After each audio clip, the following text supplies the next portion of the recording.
Friends, स्वागत है आपका अपने यूट्यूब चैनल टीबी क्लासेस पर। आज की क्लास में हम फिर पढ़ेंगे बीएसटीसी पीटीटी के कुछ इम्पोर्टेंट क्वेश्चन। तो वीडियो को लास्ट तक देखें। अगर वीडियो पसंद आए तो चैनल को लाइक, शेयर एंड सब्सक्राइब करें। चलिए बढ़ते हैं पहले प्रश्न की ओर। आज का हमारा पहला प्रश्न है कि आमेर के राजा भारमल ने मुगल सम्राट अकबर की अधीनता कब स्वीकार की। बहुत ही अच्छा क्वेश्चन है। जो आमेर के राजा भारमल थे ना, वो हमारे प्रथम राजपूत शासक थे जिन्होंने मुगलों की अधीनता स्वीकार की। तो इन्होंने मुगलों की अधीनता कब स्वीकार की? तो इस क्वेश्चन का राइट आंसर क्या हो जाएगा? 1562 ईस्वी में। ठीक है, अपनी बेटी जोधाबाई का विवाह मुगल सम्राट अकबर से किया और साथ ही इन्होंने मुगल की अधीनता स्वीकार की। चलिए आगे। अगला प्रश्न है कि जोधपुर रियासत के अंतिम शासक कौन थे? या ऐसे भी क्वेश्चन पूछ सकते हैं कि मारवाड़ रियासत के अंतिम शासक कौन थे। तो बात करें जोधपुर रियासत के अंतिम शासक की, तो वो थे उम्मेद सिंह। ठीक है, और जोधपुर के संस्थापक कौन थे? राव जोधा। कब हुई स्थापना? 1459 ईस्वी में। चलिए आगे। अगला प्रश्न, किसे मेवाड़ के भीष्म पितामह कहा जाता है? मेवाड़ के भीष्म पितामह की अगर हम बात करें तो भीष्म पितामह क्या? जिन्होंने विवाह नहीं किया। तो मेवाड़ के एक ऐसे शासक थे जिन्होंने अपने पूरे जीवन काल में विवाह नहीं किया। तो वो कौन थे? युवराज चूड़ा या कुंवर चूड़ा। ठीक है, चलिए आगे। अगला प्रश्न है, कछवाहा राजवंश की प्रथम राजधानी क्या थी? तो बात करें कछवाहा राजवंश, तो कछवाहा राजवंश कहाँ पर था? जयपुर में। और इनकी पहली राजधानी की बात पूछी गई है। ठीक है, तो इनकी पहली राजधानी तो क्या थी? दौसा। अगर दूसरी राजधानी की बात करें तो जमवारामगढ़, और तीसरी राजधानी की बात करें आमेर, और लास्ट में जो राजधानी बनी जयपुर, वो आज तक है। 1727 में सवाई जयसिंह के द्वारा जयपुर को बसाया गया। जबकि बात यहाँ पर कौन सी पहली राजधानी की हो रही है, तो पहली राजधानी कौन सी थी? दौसा। चलिए आगे। अगला प्रश्न है कि राजपूत शासकों की विदेशी उत्पत्ति का मत किसके द्वारा प्रतिपादित किया गया? ठीक है, देखो गाइड्स में वगैरह बहुत ऐसी चीज़ें मिलती है कि मतलब अलग अलग मतों के अनुसार राजपूतों की उत्पत्ति बताई गई है। कोई बोलते हैं कि गुरु वशिष्ठ के अग्निकुंड से हुई है, तो कोई बोलते हैं ब्राह्मणों से हुई है। ठीक है, और वैदिक आर्यों से भी इनकी उत्पत्ति मानी जाती है। तो ऐसे कौन थे जिन्होंने राजपूत शासकों की उत्पत्ति विदेशियों से मानी? तो वो कौन थे? कर्नल जेम्स टॉड, घोड़े वाले बाबा, जिन्होंने हमारे राजस्थान का इतिहास लिखा। तो इस क्वेश्चन का राइट आंसर क्या हो जाएगा? Colonel James Tod. इन्होंने राजपूत शासकों की उत्पत्ति विदेशियों से बताई। अगला प्रश्न, बूंदी के तारागढ़ दुर्ग का निर्माण किस शासक ने करवाया? बात करें अगर हम बूंदी में, कौन सा दुर्ग है? तारागढ़ दुर्ग। एक अजमेर में और है तारागढ़ दुर्ग, वो अलग है, और बूंदी का तारागढ़ दुर्ग वो अलग है। तो बात करें बूंदी के तारागढ़ दुर्ग की, तो इस दुर्ग का निर्माण किसने कराया? बरसिंह ने। ठीक है, चलिए आगे। अगला प्रश्न है कि सम्राट अकबर ने महाराणा प्रताप से समझौता करने के लिए प्रथम संदेशवाहक के रूप में किसे भेजा था?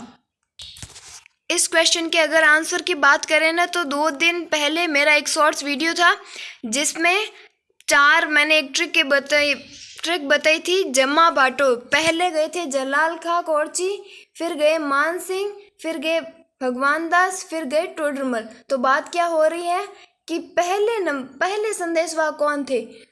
तो पहले संदेशवाहक कौन हो गए? जलाल खां कोरची। ठीक है, आप चाहे तो वो शॉर्ट वीडियो जाके देख सकते हैं। चलिए आगे। 4 भेजे गए थे संदेशवाहक, जिसमें पहले तो थे जलाल खां, दूसरे थे मान सिंह, तीसरे थे भगवान दास, और चौथे थे टोडरमल। चलिए आगे। अगला प्रश्न, मारवाड़ के राठौड़ वंश की स्थापना किसने की? अभी आपको बताया था कि मारवाड़ के राठौड़ वंश की स्थापना किनके द्वारा की गई? बताइए आप इसका आंसर। तो इस क्वेश्चन का राइट आंसर क्या हो जाएगा कि मारवाड़ के राठौड़ वंश की स्थापना किसने की? तो राव सिंह को मारवाड़ के प्रथम शासक के रूप में माना जाता है। राव जोधा की बात करें तो इन्होंने क्या किया, जोधपुर की स्थापना, बीकानेर की स्थापना। ठीक है, चलिए आगे। अगला प्रश्न, किस चौहान शासक ने अपनी राजधानी शाकंभरी से अजमेर स्थानांतरित की? देखो, पहले चौहानों की राजधानी क्या थी स्टार्टिंग में? सांभर। फिर कौन से शासक आए जिन्होंने अजमेर स्थानांतरित कर दी? तो शाकंभरी को राजधानी बनाने वाले तो थे वासुदेव चौहान, और बात करें अजमेर को तो कौन थे? अजय राज ने 1113 में अजमेर बसाया था और उसी को राजधानी बनाई। कब? 1113 में। चलिए आगे। अगला प्रश्न, अकबर ने चित्तौड़ के किले पर अपना अधिकार कब किया? तो बहुत ही अच्छा क्वेश्चन है। अकबर ने चित्तौड़ पर आक्रमण किया था जिस समय चित्तौड़ के किले का तीसरा जौहर हुआ था। तो वो कब हुआ था? 1568 में। ठीक है, 1568 में 25 फरवरी को अकबर ने चित्तौड़ के किले पर अपना अधिकार कर लिया था। चलिए आगे। अगला प्रश्न है, किस मुगल शासक ने राजा जयसिंह को मिर्जा की उपाधि दी? ठीक है, एक तो थे मिर्जा राजा जयसिंह, दूसरे थे सवाई जयसिंह। तो बात करें कि दोनों का नाम जयसिंह था, मिर्जा और सवाई उपाधि थी। तो ये जो मिर्जा उपाधि थी वो तो दी शाहजहां ने। ठीक है, और जो सवाई जयसिंह आएंगे उन्हें सवाई की उपाधि दी थी औरंगजेब ने। चलिए आगे। अगला प्रश्न, किस मारवाड़ शासक ने मुगल सम्राट औरंगजेब के साथ संयोग की नीति अपनाई? बात करें औरंगजेब के साथ संयोग की नीति अपनाने वाले कौन थे? जसवंत सिंह। रह जाएगा युद्ध, इन्होंने आपको पता है ना, वो युद्ध किया था दारा सिकोई के साथ मिलकर, एक धर्मत का युद्ध। ठीक है, और दूसरा था दोराई का युद्ध। चलिए आगे। अगला प्रश्न, मुगल सम्राट अकबर ने 1574 ईस्वी में किसे जोधपुर का प्रशासक नियुक्त किया? देखो, जब चंद्रसेन जोधपुर छोड़कर चले जाते हैं तो मुगल सम्राट जो अकबर थे ना, उन्होंने बीकानेर के ये शासक थे कौन? राय सिंह, इनको जोधपुर के प्रशासक नियुक्त किया। चलिए आगे। अगला प्रश्न है, कर्नल जेम्स टॉड ने किस शासक को सैनिकों का भगना, यहाँ आप करना भगना अवशेष, ठीक है, कहते हैं कि खानवा के युद्ध में राणा सांगा को इतने घाव लग गए कि उनके एक हाथ, पैर, आंख और पूरा शरीर छलनी छलनी हो गया था। तब कर्नल जेम्स टॉड ने ये उपाधि दी थी, और किसको दी थी? राणा सांगा को। ठीक है, चलिए आगे। अगला प्रश्न है कि किस राजपूत शासक को अभिनव भट्टाचार्य, बहुत ही इंपॉर्टेंट क्वेश्चन है, अभिनव भट्टाचार्य की उपाधि किसे मिली थी? तो आप सब जानते हैं महाराणा कुंभा, जो कि संगीत के बहुत ही बड़े ज्ञानी थे। इसी कारण उन्हें अभिनव भट्टाचार्य की उपाधि दी गई। चलिए आगे। अगला प्रश्न है कि किस राजपूत शासक को विषम घाटी पंचानन की उपाधि दी गई? तो बात करें विषम घाटी पंचानन की, तो ये उपाधि किसे दी गई? राणा हम्मीर को। ठीक है, चलिए आगे। अगला प्रश्न, चित्तौड़ को अपनी राजधानी बनाने वाले पहले गुइल शासक। ठीक है, मोस्ट इम्पोर्टेंट क्वेश्चन है कि चित्तौड़ को राजधानी बनाने वाले पहले गुइल शासक कौन थे? इनसे जो पहले थे बापा रावल, उनकी राजधानी तो थी नागदा, लेकिन चित्तौड़ को राजधानी बनाने वाले शासक कौन थे? तो इस क्वेश्चन का राइट आंसर क्या हो जाएगा? जैत्र सिंह। आप इसे ऐसे भी याद रख सकते हैं। देखो,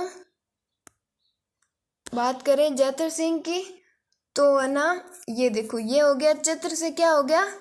चित्तौड़, और जैत्र से दोनों के पीछे तरह है, तो ऐसे आप रिलेट करके याद कर लो कि चित्तौड़ को राजधानी बनाने वाले पहले कौन से शासक थे? जैत्र सिंह।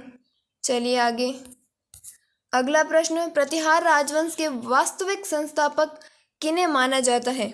बात करें प्रतिहार वंश के वास्तविक संस्थापक की, तो ये क्वेश्चन कल की क्लास में भी था और आज फिर आया है।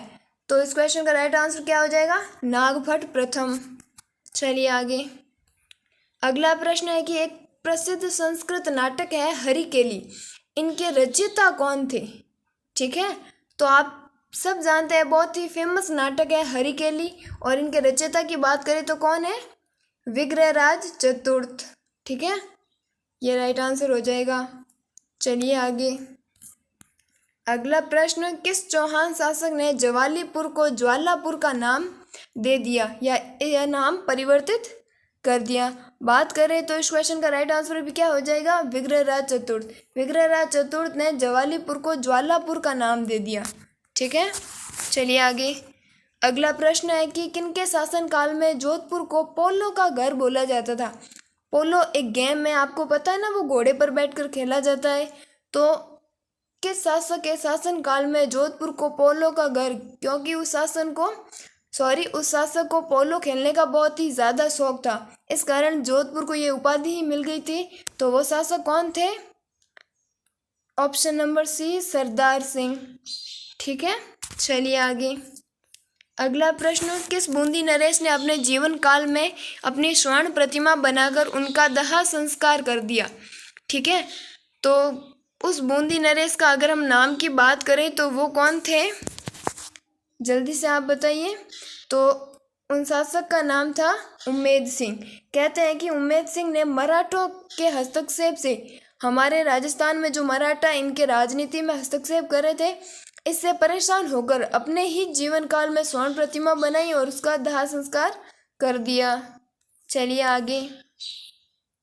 अगला प्रश्न है, किसके राज्याभिषेक को राजमहल की क्रांति के नाम से जाना जाता है?